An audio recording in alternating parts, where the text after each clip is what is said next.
হযরত ওমর রাদিয়াল্লাহু তাআলা আন একবার বাজার থেকে এক ইহুদি বা খ্রিস্টানের কাছ থেকে একটা ঘোড়া কিনছেন। ঘোড়াটা কিনে কিছু দূর যখন গেছেন, ঘোড়ার উপরে উঠছেন, ঘোড়া আর চলে না, পা একটা বেঁকা হয়ে গেছে। এইবার খলিফাতুল মুসলিমিন ওমর রাদিয়াল্লাহু তাআলা আনহু ঘোড়া নিয়ে চলে আসছে ইহুদির কাছে। ইহুদির কাছে এসে বলতেছে, কি ঘোড়া দিছো? তোমার ঘোড়া তো চলতে পারে না, পায়ের মধ্যে সমস্যা। এইবার ইহুদি বলতেছে, আপনি তো আমার কাছ থেকে ভালো ঘোড়াই নিছেন। উনি বলতেছে, না, তুমি আমারে খারাপ ঘোড়া দিছো। তাহলে দুজনের মধ্যে ফয়সালা কে দিবে? এইবার ওই ইহুদি বলতেছে, শুরাইহকে আমরা আমাদের মধ্যে ফয়সাল হিসাবে মানলাম। ঐতিহাসিক প্রসিদ্ধ কাজী শুরাইহ, তখনও তাকে দায়িত্ব দেওয়া হয় নাই। এইবার হযরত ওমর রাদিয়াল্লাহু তাআলা আনহু তখন খলিফাতুল মুসলিমিন, আর ওই ইহুদি শুরাইয়ের কাছে গিয়ে বলতেছে, এই ঘটনা, আমাকে তো এই ঘোড়াটা দিয়েছে, আমি কেনার পর কিছু দূর গেলাম, যাওয়ার পরে দেখি ঘোড়াটা আর চলতে পারে না, আমাকে ধোঁকা দিয়েছে, ঠকাইছে। এইবার ইহুদি বলতেছে, আমি ওনারে ভালো ঘোড়া দিয়েছি। আর ওমর রাদিয়াল্লাহু তাআলা আনহু বলেন, না, ঘোড়াটা ভালো না। কাজী শুরাইহ বলতেছে, খলিফাতুল মুসলিমিন, আপনি কি চান? আপনার চাওয়া কি, দাবি কি? বলে, আমার দাবি হলো যে আমি তারে ঘোড়াটা ফেরত দিব, আর আমাকে তার টাকা, আমার টাকা ফেরত দিয়ে দিব। তা আপনি যখন ঘোড়া কিনছেন ওর কাছ থেকে, তখন কি অবস্থা ছিল? বলে, তখন তো ভালোই ছিল, একটু পরে খারাপ হয়েছে। তাহলে ফেরত নেওয়া যাবে, আপনি তারে ঘোড়াটা ভালো করে দেন, সে আপনারে টাকা দিয়ে দিচ্ছে। হযরত ওমর রাদিয়াল্লাহু তাআলা আনহু বললেন, হ্যাঁ, এটাই তো ন্যায় বিচার।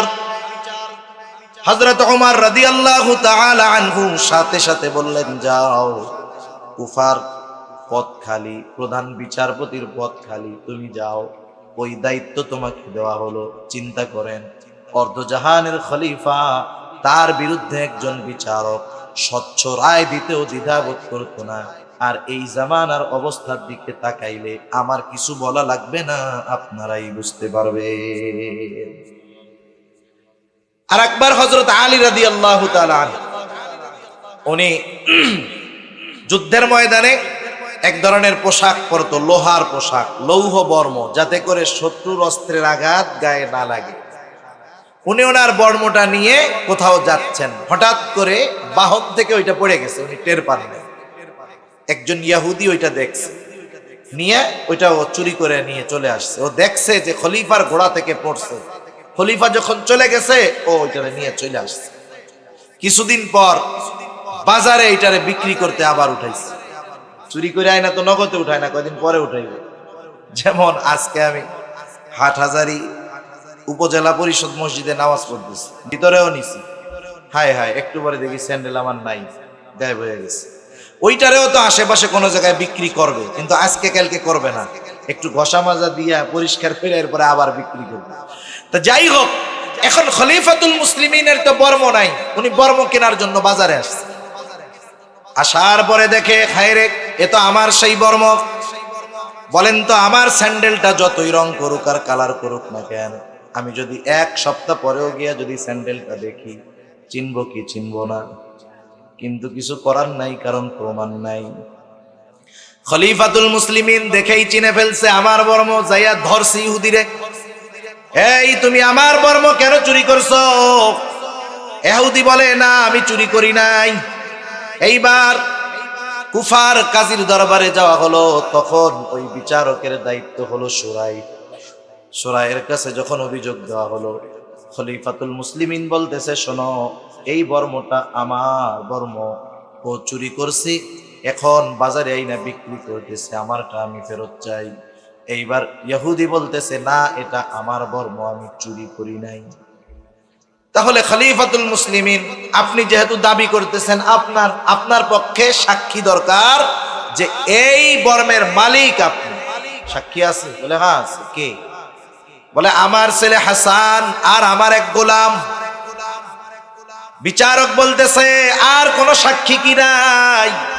বলে, না, আর কোন সাক্ষী নাই। বলে, শোনেন, আপনার ব্যাপারে আপনার সন্তান এবং আপনার গোলামের সাক্ষ্য গ্রহণ করা হবে না।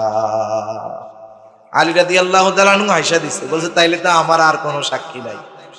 ইহুদি রায়ে জয়ী হয়ে গেছে। এবার ইহুদি ওইটা নিয়ে চলে যাচ্ছে, দুইজনে কথা বলতেছে।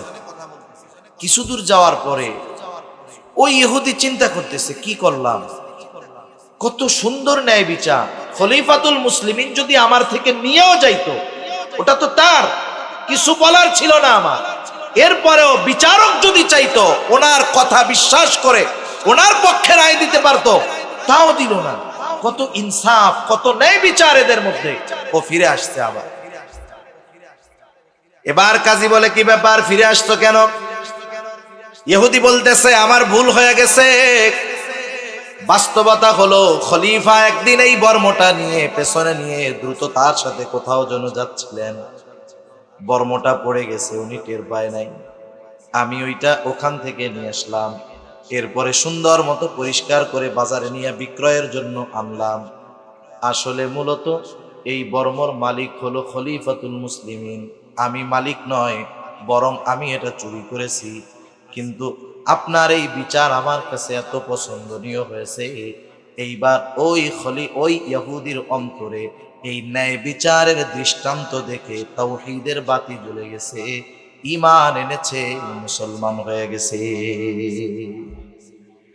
দয়াময় আল্লাহ রব্বুল আলামিনের দরবারে অগণিত শুকর যে মহান মালিক আমাদের হায়াতে বরকত দিয়ে সুস্থ রেখে হাজারো মানুষের মধ্য থেকে যাচাই বাছাই করে দুনিয়ার অন্যতম দামি এই মজলিসে আসার বসার, দিনী আলোচনা শ্রবণ, আমাকেও আপনাদের খেদমতে কিছু দিনী কথা পেশ করার সুযোগ যে মহান মালিক দান করেছেন, সে মহান মালিককে খুশি করার জন্য মহব্বতের সাথে জবান খুলে অন্তর থেকে আমরা একবার কালিমাতুশ শুকর পাঠ করি, আলহামদুলিল্লাহ। অগণিত দুরুদ ও সালাম সাইয়্যিদুল আম্বিয়া, আশরাফুল আম্বিয়া, খাতামুল আম্বিয়া, বিশ্বনবী, শেষ নবী, শ্রেষ্ঠ নবী মুহাম্মদুর রাসূলুল্লাহ সাল্লাল্লাহু আলাইহি ওয়াসাল্লামের উপর আমি আপনাদের খেদমতে পবিত্র কোরআনুল কারীমের সূরাতুন নিসা থেকে একটি আয়াত ও রাসূল আকরাম সাল্লাল্লাহু আলাইহি ওয়াসাল্লামের অগণিত হাদিস থেকে একটা হাদিস পাঠ করেছি। আল্লাহ তাআলার কাছে তৌফিক চাই, আল্লাহ তাআলা একেবারে অতি অল্প সময়ে কিছু কথা আমাকে আপনাদের খেদমতে বলার সুযোগ করে দেন, যে কথাগুলো আমাদের সবার দুনিয়া এবং আখিরাতের জন্য কল্যাণকর হয়। সকলে বলি আমিন। সম্মানিত উপস্থিতি, আমি আপনাদের খেদমতে যে আয়াতখানা তিলাওয়াত করেছি, উক্ত আয়াতের মধ্যে আল্লাহ সুবহানাহু ওয়া তাআলা আমাদেরকে দুটো বিষয়ে ওয়াজ করেছেন। আল্লাহ সুবহানাহু ওয়া তাআলা ওয়াজ করেছেন। আল্লাহ রাব্বুল আলামিন বলেন, ইন্নাল্লাহা ইয়া'মুরুকুম আন তু'আদ্দুল আমানাতি ইলা আহলিহা। আল্লাহ রাব্বুল আলামিন বলেন, নিশ্চয়ই আল্লাহ তোমাদেরকে আদেশ করতেছেন, ইন্নাল্লাহা ইয়া'মুরুকুম আন তু'আদ্দুল আমানাতি ইলা আহলিহা। প্রথম আদেশ, তোমরা আমানত তার প্রকৃত হকদারের কাছে ফিরায় দাও। দ্বিতীয় আদেশ, ওয়া ইযা হাকামতুম বাইনান নাসি আন তাহকুমু বিল আদল। তোমরা যখন মানুষের মধ্যে বিচার আচার করবা, ন্যায় বিচার করবা। এক নম্বর আদেশ, আমানত তার হকদারের কাছে ফিরায় দাও। দুই নাম্বার, যখন তোমরা বিচার আচার করবা, ন্যায় বিচার করবা, ন্যায় বিচারের সাথে আমানতদারিতার একটা সম্পর্ক আছে। কারণ একথা হয়তো আমাদের জানা আছে, আমানত শুধুমাত্র লেনদেনের মধ্যে সীমাবদ্ধ কোনো বিষয় নয়, বরং আমানতদারিতা এটা ব্যাপক একটা জিনিস। এই জন্য যখন কেউ বিচারকের আসনে সমাসীন হন, যখন কেউ বিচারকের দায়িত্ব পান, ওই বিচারকের জন্য ন্যায় বিচার করাটাও আমানতদারিতা। বিচারকের কাছে যিনি বিচার প্রার্থী হিসাবে আসবেন, ন্যায় বিচার পাওয়া মাজলুমের আমানত। যদি কোনো বিচারক ন্যায় বিচার না করে, তাহলে সে মাজলুমের সাথে খেয়ানত করে। কারণ বিচারের দায়িত্ব তিনি নিয়েছেন, তাকে দেওয়া হয়েছে, এটা আমানত। দায়িত্বটা আমানত হয়। অথচ আফসোস, আজকে তো এমন এক জামানা, যেই জামানায় মানুষ দায়িত্ব নিজের থেকে নেওয়ার জন্য কাড়াকাড়ি করে। বিচারকের দায়িত্বে যিনি আছেন, তিনিও কিন্তু আমানত রক্ষার দায়িত্বে আছেন। ইমাম আজম আবু হানিফা রহমাতুল্লাহি আলাইহি এই বিচারকের দায়িত্ব নেওয়ার জন্য প্রস্তাব দিয়েছিল খলিফা মনসুর।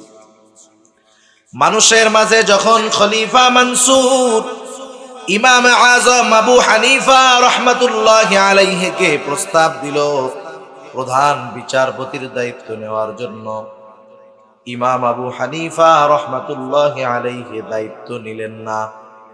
সবার সামনে তিনি যখন খলিফার প্রস্তাবকে ফিরাইয়া দিলেন, খলিফা ইমাম আবু হানিফার উপরে প্রচন্ড রাগান্বিত হয়ে গেলেন। লজ্জিত যে আমার কথা মানে নাই, তার গায়রতে লাগলো। ইমাম আজম আবু হানিফা রহমাতুল্লাহি আলাইহির গায়ে খলিফা মনসুর চাবুক দিয়ে একটি আঘাত করলেন। খলিফা মনসুরের চাচা যখন জানতে পারলো খলিফা মনসুর এই কাজ করেছে, খলিফা মনসুরকে মনসুরের চাচা বলতেছে, ও মনসুর, কাজটা তুমি কিন্তু ভালো করো নাই, তুমি ইমাম আবু হানিফার কাছে ক্ষমা চাও। খলিফা রাষ্ট্রের প্রধান ইমাম আবু হানিফার কাছে গিয়ে ক্ষমা চাইবেন, এটা তার আত্মসম্মানে লাগতেছে। তিনি চিন্তা করলেন তিনি তার বিশ্বস্ত লোকটাকে ক্ষমা চাওয়ার জন্য ইমাম আবু হানিফার কাছে পাঠায়া দিবেন। বিশ্বস্ত লোকটাকে পাঠায়া দিলেন, সাথে এক থলে স্বর্ণ মুদ্রা দিয়ে ইমাম আবু হানিফার কাছে পাঠানোর সময় বললেন, শোনো, ইমাম আবু হানিফাকে গিয়ে বলবা খলিফা তার আচরণের জন্য লজ্জিত, দুঃখিত, আপনার কাছে ক্ষমা চাইছে, মাফ করে দিয়েন। সাথে সাথে আমার পক্ষ থেকে এই এক থলে স্বর্ণ মুদ্রা তাকে হাদিয়া দিবা। বলবা এই হাদিয়া যদি আপনি গ্রহণ করেন, খলিফা সুনিশ্চিত হবে যে আপনি তাকে ক্ষমা করছেন। লোকটা ইমাম আবু হানিফার কাছে চলে গেল, গিয়া সব খুলে বলল। ইমাম আবু হানিফা রহমাতুল্লাহি আলাইহি বললেন, ঠিক আছে, খলিফা যেহেতু তার কর্মের জন্য লজ্জিত, আমি তাকে ক্ষমা করে দিলাম, মাফ করে দিলাম। এইবার লোকটা বলতেছে, আপনার জন্য খলিফা এক থলে স্বর্ণ মুদ্রা হাদিয়া দিয়েছে, আপনি এটা গ্রহণ করলে খলিফা সুনিশ্চিত হবেন যে আপনি তাকে ক্ষমা করে দিয়েছেন। এইবার ইমাম আবু হানিফা রহমাতুল্লাহি আলাইহি লোকটাকে জিজ্ঞাসা করতেছে, তুমি আর তোমার খলিফা যে আমাকে হাদিয়া দিল, এই হাদিয়া কি তার ব্যক্তিগত সম্পদ থেকে দিয়েছে নাকি? লোকটা বলতেছে, না, রাষ্ট্রীয় কোষাগার থেকে দিয়েছে। ইমাম আবু হানিফা রহমাতুল্লাহি আলাইহি বললেন, কোন খলিফার এই অধিকার নাই, কোন রাষ্ট্রপ্রধানের এই অধিকার নাই। রাষ্ট্রের সম্পদ যেখানে খুশি সেখানে ব্যয় করবে। খলিফার দায়িত্ব হলো, রাষ্ট্রপ্রধানের দায়িত্ব হলো রাষ্ট্রের সম্পদ রক্ষণাবেক্ষণ করা, যথাযথ হকদারকে দেওয়া, অপচয় রোধ করা। এক কথায় এই সম্পদ তার কাছে আমানত, আর আমানতের বস্তু কাউকে হাদিয়া দেওয়া যায় না। তুমি তোমার খলিফাকে গিয়ে বলবা, সে যে ভাতা পায় ওর থেকে 1 টাকা বেশি নেওয়া রাষ্ট্রীয় সম্পদ থেকে তার জন্য বৈধ নয়। বলে আপনি রাখেন, নিজে ব্যয় না করেন, মানুষকে সদকা করে দিন। ইমাম আবু হানিফা রহমাতুল্লাহি আলাইহি বললেন, এই সম্পদ রাখার পর এটা আমি ব্যবহার করলাম নাকি সদকা করে দিলাম সেটা বিষয় নয়।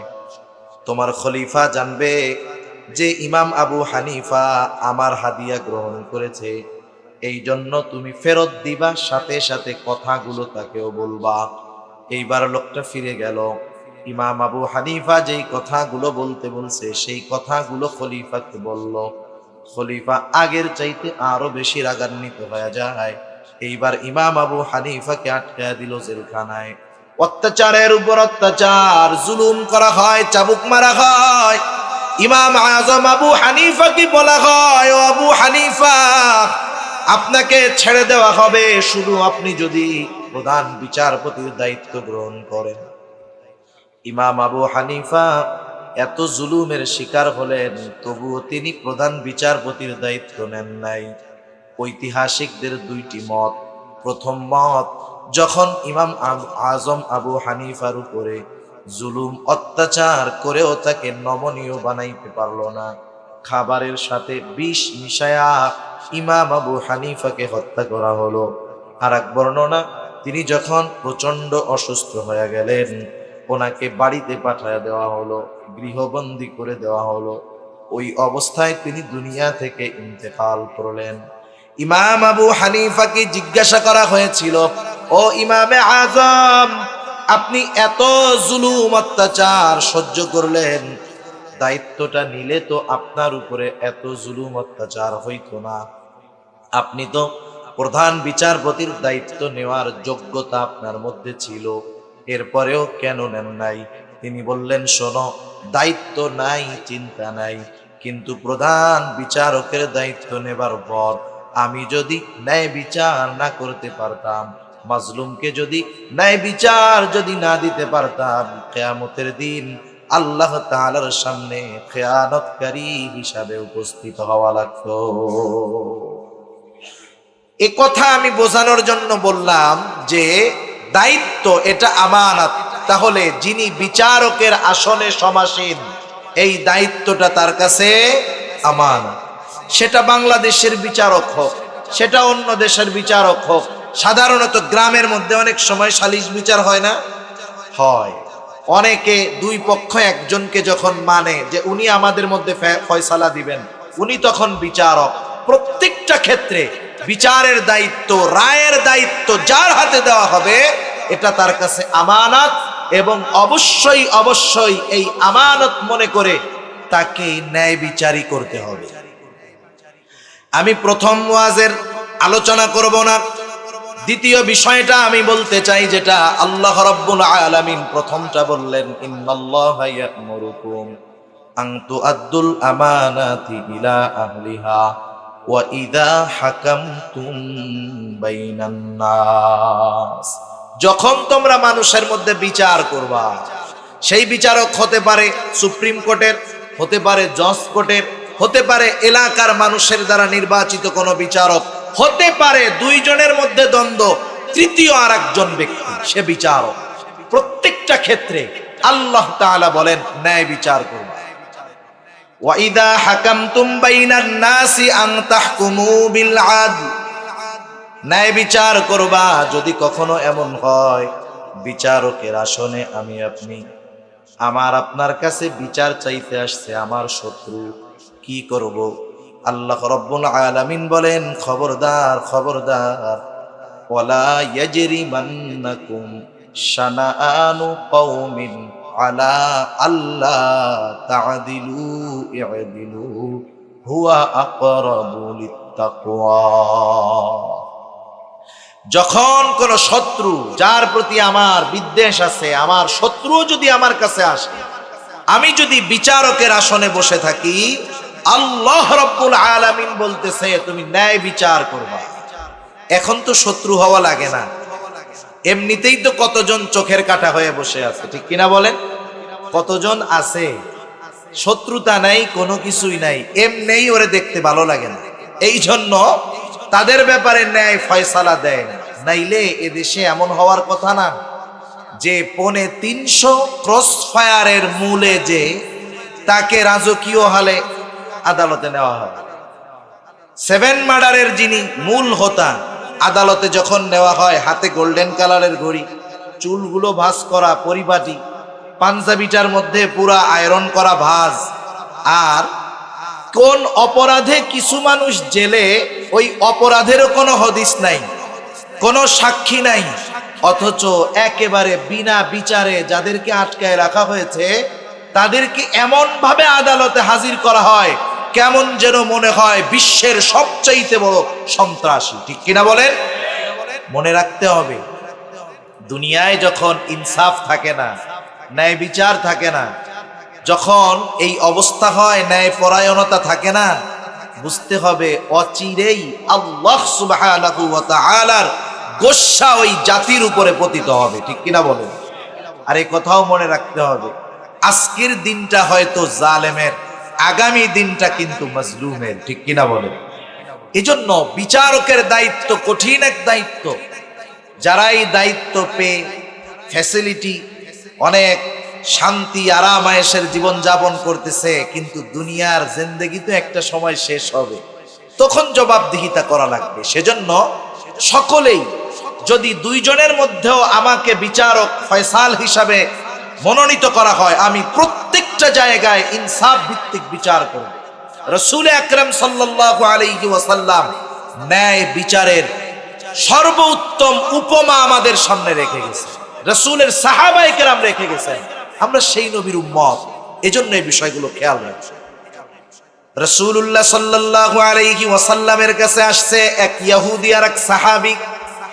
একটা জমি নিয়ে দ্বন্দ্ব দুজনের মধ্যে, প্রমাণ হাজির করা হলো, সকলে সমান সমান। লাস্টে আল্লাহর রাসূল সাল্লাল্লাহু আলাইহি ওয়াসাল্লাম বললেন, কসম করো কসম। এইবার ইহুদি জমির মালিক না হওয়ার পরেও নির্দ্বিধায় সে কসম করে বসলো। সাহাবীও তো সত্যের উপর, সেও কসম করলো। এইবার ইহুদি মিথ্যা কসম করেছে, নবীজি বুঝতে পেরেছেন। এরপরেও দেখেন, যেহেতু ইহুদি যদি কসম করে রায়টা তার পক্ষে চলে যাবে, নবীজি সাল্লাল্লাহু আলাইহি ওয়াসাল্লাম ইহুদি বিধায় রায়টা তার বিপক্ষে দেন নাই, বরং রায়টা ইহুদির পক্ষেই নবীজি দিয়েছে। শুধু তাই না, অনেক মুনাফিক তো নবীজির বিচার মানতে চায় নাই। মুনাফিক আর একজন অমুসলিম ইহুদির মধ্যে নবীজি রায় দিলেন ইহুদির পক্ষে। মুনাফিকের পছন্দ হয় নাই রায়, চলে গেছে আপিল করছে আবু বকর রাদিয়াল্লাহু তাআলা আনহুর কাছে। স্বাভাবিক যৌক্তিকতা কি বলে, যদি জজ কোর্ট কোনো রায় দেয়, সেটাকে সুপ্রিম কোর্টে আপিল করা যায়, ঠিক না? কিন্তু সুপ্রিম কোর্ট যেই রায় দিবে, ওই রায়ের বিরুদ্ধে জজ কোর্টে আপিল করার সুযোগ আছে? কোনো সুযোগ নাই। রায় দিয়েছেন মুহাম্মাদুর রাসূলুল্লাহ সাল্লাল্লাহু আলাইহি ওয়াসাল্লাম। আর ওই মুনাফিকের নবীজির রায় বিচার পছন্দ হয় নাই। ও চিন্তা করছে, আমি তো মুসলমানের সাথে থাকি, পেছনে নামাজ পড়ি, জিহাদে যাই, উনি আমার পক্ষে রায় দিবে, ইহুদির পক্ষে কেন দিবে? পছন্দ হয় নাই রায়। আবু বকর রাদিয়াল্লাহু তাআলা আনহুর কাছে গিয়ে আপিল করছে, সানি করাইতে যায়। জিজ্ঞাসা করছেন, প্রথম রায়টা কে দিয়েছে? নবীজি মুহাম্মাদুর রাসূলুল্লাহ সাল্লাল্লাহু আলাইহি ওয়াসাল্লাম। উনি বললেন, এটা আমার দ্বারা সম্ভব না। এবার ওই ইহুদি, ওই মুনাফিক চিন্তা করলো, ওমরের কাছে গেলে মনে হয় কাজ হবে, কারণ ওমর কাফেরদের ব্যাপারে কঠোর। এইবার ওমর রাদিয়াল্লাহু তাআলা আনহুর কাছে গিয়ে বলতেছে, আমরা একটা বিচারের সানি করানোর জন্য আসছি। প্রথম বিচার কে করছে? মুহাম্মাদুর রাসূলুল্লাহ সাল্লাল্লাহু আলাইহি ওয়াসাল্লাম। এইবার মুনাফিক বলতেছে, উনি ইহুদির পক্ষে রায় দিয়েছেন, আমার বিপক্ষে দিয়েছে। এইবার ওমর রাদিয়াল্লাহু তাআলা আনহু তারে জিজ্ঞাসা করতেছে, নবীজির রায় তোমার পছন্দ হয় নাই না? হয় নাই। এবার ঘর থেকে তলোয়ার নিয়ে আসছেন, এই মুনাফিককে দুনিয়া থেকে চিরতরে বিদায় করে দিয়েছে। এই ঘটনাকে কেন্দ্র করে আল্লাহ তাআলা ওহী নাযিল করেছে। তা দেখেন, ন্যায় বিচারের ক্ষেত্রে নবীজির উপমা কেমন। মাখজুম গোত্রের একজন মহিলা, আরবের অন্যতম প্রসিদ্ধ যেই কয়েকটা গোত্র ছিল কুরাইশ সহ, এর মধ্যে অন্যতম একটি গোত্র হলো মাখজুম গোত্র। ওই গোত্রের একজন মহিলা চুরির অপরাধে তাকে শাস্তি দেওয়া হবে। রাসূল আকরাম সাল্লাল্লাহু আলাইহি ওয়াসাল্লাম হুজরার ভিতর, সাহাবায়ে কেরাম চিন্তা করতেছে, এই মহিলাকে যদি চুরির অপরাধে শাস্তি দেওয়া হয়, মানুষেরা হয়তো সি করবে, নবীজির কাছে সুপারিশ করে এর শাস্তিটা একটু কমায় দেওয়া যায় নাকি, এই চিন্তা করতেছে। কিন্তু কে গিয়ে নবীজির কাছে এই কথা বলবে? হযরত উসামা বিন যায়েদ রাদিয়াল্লাহু তাআলা আনহু তখন ছোট। সাহাবায়ে কেরাম চিন্তা করলেন, ওসামাকে দিয়ে কাজটা হবে। ওসামাকে বললেন, ওসামা, তুমি তোমার নানার কাছে গিয়ে বলবা, নানা, এই যে মহিলার হাত কাটা হবে উনি মাখজুম গোত্রের একজন মহিলা। এতটুকু কথা শিখায় দেওয়া হলো। হযরত ওসামা তখন ছোট, তিনি গিয়ে নবীজির কাছে এতটুকু কথা বললেন। নবীজির বুঝতে বাকি নাই যে এই কথাটা এই ছোট বাচ্চা নিজের থেকে বলে নাই, বরং ওকে কেউ শিখাইয়া দিয়েছে, কোনো সন্দেহ নাই। নবীজি বাহির হয়ে আসলেন, এসে নবীজি বলতেছেন, তোমরা কি এমন বিষয়ের জন্য সুপারিশ করতেছ যেই বিষয়ের রায় দিয়েছেন আল্লাহ, যেই বিষয়ের ফয়সালা দিয়েছেন আল্লাহ? তোমরা কি এমন বিষয়ের জন্য ফয়সালা তোমরা সুপারিশ করতেছ? এবার বর্ণনাকারী বলেন, নবীজি আমাদের সামনে দাঁড়ায় গেলেন, তিনি আমাদের উদ্দেশ্যে বক্তব্য দিলেন, খুতবা দিলেন। নবীজি বললেন, শোনো, তোমাদের পূর্বে আল্লাহ রাব্বুল আলামিন বহুত জাতিকে, বহুত কওমকে আল্লাহ তাআলা ধ্বংস করে দিয়েছে এই কারণে যে তাদের মধ্যে যখন কোন শরীফ মানুষ চুরির অপরাধে আটক হতো তাকে ছেড়ে দেওয়া হতো, তাকে শাস্তি দেওয়া হতো না। আবার যখন কোনো দুর্বল মানুষকে চুরির অপরাধে আটক করা হতো তার উপরে শাস্তি কার্যকর করা হতো। একটু বর্তমান জামানায় গোটা দুনিয়ার দিকে একটু খেয়াল করে দেখেন, হাজার কোটি টাকা পাচার করে শাস্তি নাই, অনেক সময় দেখি রুটি চুরি করে খাইয়া ফাঁসির জন্য জেলখানার মধ্যে অপেক্ষা করতে থাকে। আছে না এরকম? অভাব নাই, হাজার হাজার কোটি টাকা পাচার করছে, কোনো শাস্তি নাই, বুক ফুলায়া চলে। এরা জেলখানায় যাওয়ার আগে, আদালতে যাওয়ার আগে ওদের আগাম জামিন হয়ে যায়, অথচ মাসি মাইরা জেলখানার মধ্যে ফাঁসির জন্য অপেক্ষা করতেছে। এমন ঘটনা আমাদের দেশ সহ গোটা দুনিয়ায় আছে। নবীজি বললেন, শোনো, এই কারণে তোমাদের পূর্বে বহুত কওমকে আল্লাহ ধ্বংস করে দিয়েছেন। এবার নবীজি বললেন, শোনো, আল্লাহর শপথ, এই মহিলার জায়গায় যদি আমার মেয়ে মুহাম্মদ হতো আমি তার হাতটা কেটে দিতাম। একটু চিন্তা করে দেখেন, ন্যায় বিচারের ক্ষেত্রে নবীজি সাল্লাল্লাহু আলাইহি ওয়াসাল্লাম যেই উপমা রেখে গেছেন, যেই উত্তম নিদর্শন রেখে গেছেন, এটা যদি দুনিয়ার মানুষ, দুনিয়ার বিচারকেরা অনুসরণ করত, সারা দুনিয়ার মধ্যে ইনসাফের সুবাতাস বইত। কিন্তু ন্যায় বিচার কোথায়? আপনি সর্বোচ্চ আদালতে গিয়েও ন্যায় বিচার পাবেন না, কোন জায়গায় ন্যায় বিচার পাবেন না। এমনকি নিজের ঘরের মধ্যেও অনেক সময় সন্তানের সাথে পিতাও বিচার করে, ঠিক কিনা বলেন? এগুলো ঠিক নয়, এগুলো বান্দার হক নষ্ট করা, সাথে সাথে আরো অনেক অপরাধের কারণে। সেজন্য নবীজির উপমা সাহাবায়ে কেরাম উত্তম নিদর্শন ছিলেন এ ব্যাপারের। হযরত ওমর রাদিয়াল্লাহু তাআলা আন একবার বাজার থেকে এক ইহুদি বা খ্রিস্টানের কাছ থেকে একটা ঘোড়া কিনছেন। ঘোড়াটা কিনে কিছু দূর যখন গেছেন, ঘোড়ার উপরে উঠছেন, ঘোড়া আর চলে না, পা একটা বেঁকা হয়ে গেছে। এইবার খলিফাতুল মুসলিমিন ওমর রাদিয়াল্লাহু তাআলা আনহু ঘোড়া নিয়ে চলে আসছে ইহুদির কাছে। ইহুদির কাছে এসে বলতেছে, কি ঘোড়া দিছো? তোমার ঘোড়া তো চলতে পারে না, পায়ের মধ্যে সমস্যা। এইবার ইহুদি বলতেছে, আপনি তো আমার কাছ থেকে ভালো ঘোড়া এনেছেন। উনি বলতেছে, না, তুমি আমারে খারাপ ঘোড়া দিছো। তাহলে দুজনের মধ্যে ফয়সালা কে দিবে? এইবার ওই ইহুদি বলতেছে, শুরাইহকে আমরা আমাদের মধ্যে ফয়সাল হিসাবে মানলাম। ঐতিহাসিক প্রসিদ্ধ কাজী শুরাইহ, তখনও তাকে দায়িত্ব দেওয়া হয় নাই। এইবার হযরত ওমর রাদিয়াল্লাহু তাআলা আনহু তখন খলিফাতুল মুসলিমিন, আর ওই ইহুদি শুরাইয়ের কাছে গিয়ে বলতেছে, এই ঘটনা, আমাকে তো এই ঘোড়াটা দিয়েছে, আমি কেনার পর কিছু দূর গেলাম, যাওয়ার পরে দেখি ঘোড়াটা আর চলতে পারে না, আমাকে ধোঁকা দিয়েছে, ঠকাইছে। এইবার ইহুদি বলতেছে, আমি ওনারে ভালো ঘোড়া দিয়েছি। আর ওমর রাদিয়াল্লাহু তাআলা আনহু বলেন, না, ঘোড়াটা ভালো না। কাজী শুরাইহ বলতেছে, খলিফাতুল মুসলিমিন, আপনি কি চান? আপনার চাওয়া কি, দাবি কি? বলে, আমার দাবি হলো যে আমি তারে ঘোড়াটা ফেরত দিব আর আমাকে তার টাকা, আমার টাকা ফেরত দিয়ে দিবে। তা আপনি যখন ঘোড়া কিনছেন ওর কাছ থেকে তখন কি অবস্থা ছিল? বলে, তখন তো ভালোই ছিল, একটু পরে খারাপ হয়েছে। তাহলে ফেরত নেওয়া যাবে? আপনি তারে ঘোড়াটা ভালো করে দেন, সে আপনারে টাকা দিয়ে দিচ্ছে। হযরত ওমর রাদিয়াল্লাহু তাআলা আনহু বললেন, হ্যাঁ এটাই তো ন্যায় বিচার। হযরত ওমর রাদিয়াল্লাহু তাআলা আনহু সাথে সাথে বললেন, যাও, কুফার পদ খালি, প্রধান বিচারপতির পদ খালি, তুমি যাও, ওই দায়িত্ব তোমাকে দেওয়া হলো। চিন্তা করেন, অর্ধজাহানের খলিফা, তার বিরুদ্ধে একজন বিচারক স্বচ্ছ রায় দিতেও দ্বিধাবোধ করতো না। আর এই জামানার অবস্থার দিকে তাকাইলে আমার কিছু বলা লাগবে না, আপনারাই বুঝতে পারবেন। আর একবার হযরত আলী রাদিয়াল্লাহু তাআলা আনহু, উনি যুদ্ধের ময়দানে এক ধরনের পোশাক পরতো, লোহার পোশাক, লৌহ বর্ম, যাতে করে শত্রুর অস্ত্রের আঘাত গায়ে না লাগে। উনি ওনার বর্মটা নিয়ে কোথাও যাচ্ছেন, হঠাৎ করে বাহন থেকে ওইটা পড়ে গেছে, উনি টের পান নাই।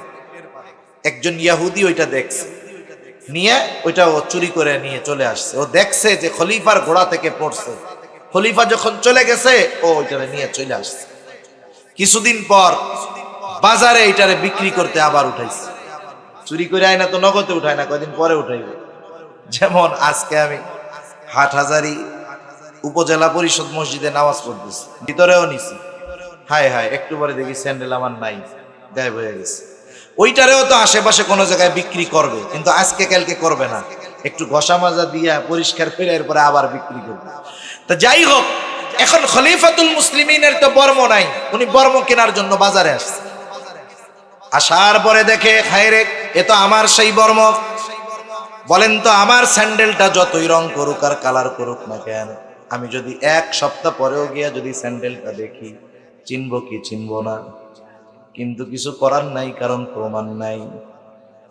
খলিফাতুল মুসলিমিন দেখেই চিনে ফেলছে আমার বর্ম, যাইয়া ধরছি ইহুদিরে, এই তুমি আমার বর্ম কেন চুরি করছো? ইহুদি বলে, না আমি চুরি করি নাই। এইবার কুফার কাজীর দরবারে যাওয়া হলো, তখন ওই বিচারকের দায়িত্ব হলো সুরাই।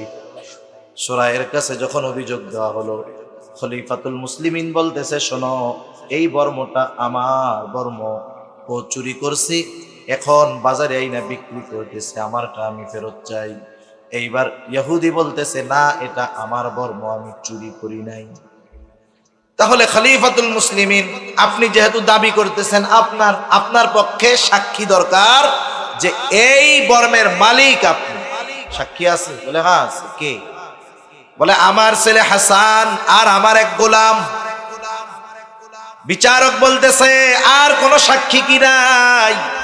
বলে না, আর কোন সাক্ষী নাই। বলে শোনেন, আপনার ব্যাপারে আপনার সন্তান এবং আপনার গোলামের সাক্ষ্য গ্রহণ করা হবে না। আলী রাদিয়াল্লাহু তাআলা আনহু আয়েশা দিছে, বলছে তাইলে তো আমার আর কোনো সাক্ষী নাই। ইহুদি রায়ে জয়ী হয়ে গেছে। এবার ইহুদি ওইটা নিয়ে চলে যাচ্ছে, দুইজনে কথা বলতেছে। কিছু দূর যাওয়ার পরে ওই ইহুদি চিন্তা করতেছে, কি করলাম, কত সুন্দর ন্যায় বিচার, খলিফাতুল মুসলিমিন যদি আমার থেকে নিয়েও যাইতো, ওটা তো তার, কিছু বলার ছিল না আমার। এরপরেও বিচারক যদি চাইতো, ওনার কথা বিশ্বাস করে ওনার পক্ষে রায় দিতে পারতো, তাও দিল না। কত ইনসাফ, কত ন্যায় বিচার এদের মধ্যে। ও ফিরে আসছে আবার। এবার কাজী বলে, কি ব্যাপার, ফিরে আসতো কেন? ইহুদি বলতেছে, আমার ভুল হয়ে গেছে।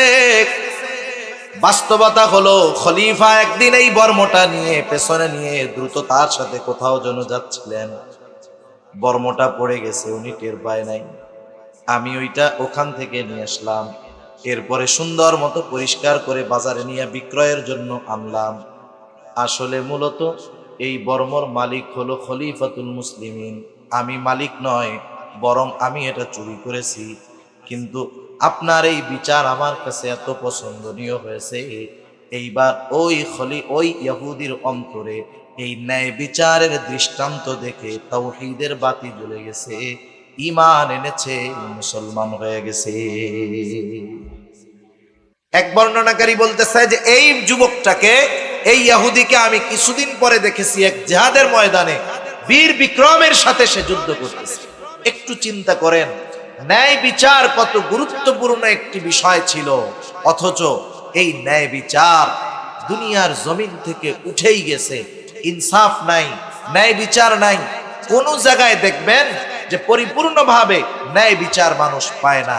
যেই সমাজের মধ্যে ইনসাফ থাকে না, ন্যায় বিচার থাকে না, যে জাতির মধ্যে ইনসাফ থাকে না, ন্যায় বিচার থাকে না, এরা বড় কপাল পোড়া, বড় দুর্ভাগা।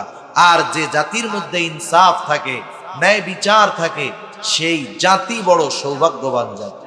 আজকে এই ন্যায় বিচার আমাদের মধ্যে থাকার কথা ছিল, কিন্তু আফসোস মুসলমান বিচারকদের মধ্যে অবিচার আরো বেশি। ঠিক কিনা বলেন? কিছুদিন আগে একটা ভিডিও দেখতেছিলাম, একজন দেখাচ্ছে জাপানের মধ্যে একটা এয়ারপোর্ট, ওই এয়ারপোর্টটা বড় কোনো বিমান নামতে পারে না। এর কারণ কি? ওই এয়ারপোর্টের ঠিক মধ্যে চতুর্দিক দিয়ে সরকার জমি কিনছে, আর মধ্যে একটা লোকের মালিকানার, একটা লোকের কিছু জমি আছে। গভর্নমেন্ট তার কাছ থেকে কিনতে চায়, সে বিক্রয় করে না। আবার এই কারণে বিক্রয় করে না বিদায় চতুর্দিক আটকায় তার চলাফেরার রাস্তা বন্ধ করে দিয়েছে এমন নয়, বরং তার চলাফেরার রাস্তা আছে। রাষ্ট্রপক্ষ বারবার চেষ্টা করতেছে যে তার কাছ থেকে জমিটা কিনতে। লোকটা বলে আমি বিক্রয় করব না। বলেন তো, আমাদের দেশ সহ অন্যান্য জায়গা হলে ওই একটা বুড়া লোকরে তুড়ি দিয়া উড়াই দেওয়ার জন্য আমাদের লাঠিয়াল বাহিনী তো যথেষ্ট ছিল, ঠিক না? কিন্তু দেখেন ওই লোকটা ওখানে এখনো আছে, সে জায়গা বিক্রয় করে নাই। গভর্নমেন্টও তার উপরে জোর কইরা দখল দিতেও জমি পারে নাই। আদালতের সাথে মামলা চলতেছে, লোকটা ন্যায় বিচার পাচ্ছে। কিন্তু আমাদের এই ন্যায় বিচার, ইনসাফওয়ালা ন্যায় পরায়ণতা আমাদের মধ্যে থাকার কথা ছিল, অথচ আফসোস আমাদের মধ্যে নাই। অমুসলিমেরা আমাদের ন্যায় বিচার কেড়ে নিয়ে এই কিছু কিছু বিষয়ের উপরে চলে দুনিয়ার সমৃদ্ধি, অগ্রগতি অর্জন করতেছে। আর মুসলমানেরা অবিচার করে ন্যায় বিচারকে দূরে ঠেলে দিয়ে নিজেরা পেছনে পড়ে আছে। আপনি যে পশ্চিমা বিশ্বের অগ্রগতি দেখেন দুনিয়ার লাইনে, সমরাস্ত্রের দিক দিয়ে, প্রযুক্তির দিক দিয়ে আজ থেকে বেশি নয়, আপনি 150 বছর আগের ইতিহাস যদি জেনে থাকেন, ওসমানী খেলাফতের ইতিহাস যদি জেনে থাকেন, দেখবেন সমরাস্ত্রে, বিজ্ঞানে সব জায়গায় মুসলমানদের অগ্রগতি ছিল। কিন্তু 100 বছর পার না হতে মুসলমানেরা যখন অবিচার ধরে নিয়েছে, ন্যায় বিচার বাদ দিয়েছে, ইনসাফ চলে গেছে, তখন ওই পশ্চিমারা যাদেরকে মুসলমানেরা সভ্যতা শিখিয়েছে, ওরা দুনিয়ায় সমরাস্ত্রের দিক দিয়ে শক্তিশালী, প্রযুক্তির দিক দিয়ে শক্তিশালী। এজন্য আমরাও যদি দুনিয়ায় পরিচালিত হওয়ার জন্য যেই বিষয়গুলো কোরআন সুন্নাহ আমাদের শিক্ষা দিয়েছে, ওই বিষয়গুলো অনুযায়ী যথাযথ চলতে পারি, ইনশাআল্লাহ সেদিন দূরে নয় যেদিন সমরাস্ত্রের দিক দিয়ে শক্তিশালী হবে মুসলমানেরা, প্রযুক্তির দিক দিয়ে শক্তিশালী হবে মুসলমানেরা। মনে রাখতে হবে, সবকিছুই দুনিয়ার জ্ঞান বিজ্ঞান দিয়ে আগমন ঘটানো যায় না, বরং কিছু জিনিস আছে ইনসাফের মাধ্যমে আসমানওয়ালার কাছ থেকে পাশ করাতে হয়। ঠিক কিনা বলেন? সেজন্য আমি আর লম্বা করব না। আল্লাহ সুবহানাহু ওয়া তাআলা এই আয়াতের মধ্যে আমাদেরকে দুইটা ওয়াজ করছেন। একটা ওয়াজ হলো আমানতদার হওয়ার জন্য, দ্বিতীয় ওয়াজ হলো আমরা যখন মানুষের মধ্যে বিচার করব, ন্যায় বিচার করব, শত্রুও যদি আমার কাছে বিচার প্রার্থী হিসাবে আসে, আমরা তাকেও ন্যায় বিচার দিব, তার ব্যাপারেও ন্যায় পরায়ণতার উপমা সাক্ষ্য আমরা রাখবো। তাহলে কি হবে? আল্লাহ সুবহানাহু ওয়া তাআলা জানায়া দিলেন, কতই না সুন্দর ওয়াজ তোমাদেরকে করলাম। ওয়াইদা হাকামতুম বাইনান নাস আন তাহকুমু বিল আদল ইন্নাল্লাহা নি'মা ইয়াইদুকুম বি। আল্লাহ তাআলা তোমাদেরকে কতই না সুন্দর ওয়াজ করলেন, ইন্নাল্লাহা কানা সামিআন বাসীরা। এই ওয়াজ জানার পরেও আমরা যদি আমল না করি, কিছু বলা বলি করি, দুনিয়ার কেউ না জানলেও জানবেন কে? সেজন্য আল্লাহ তাআলা বলেন, এই সুন্দর ওয়াজটা জানার পর তোমরা যদি আমল না করো, আমি আল্লাহ সেটা দেখব। এই সুন্দর ওয়াজটা জানার পর তোমরা কি আলোচনা করো, আমি আল্লাহ তাআলা কিন্তু সেটা শুনি। সেজন্য আল্লাহ সুবহানাহু ওয়া তাআলা আমাদের সকলকে সকলের অবস্থানে পরিপূর্ণ আমানতদার ও ন্যায়পরায়ণ হওয়ার তৌফিক আল্লাহ দান করুন। সকলে বলি আমিন। ওয়া আখিরু দাওয়ানা আনিল হামদুলিল্লাহি রাব্বিল আলামিন। আসসালামু আলাইকুম ওয়া রাহমাতুল্লাহি ওয়া বারাকাতুহু।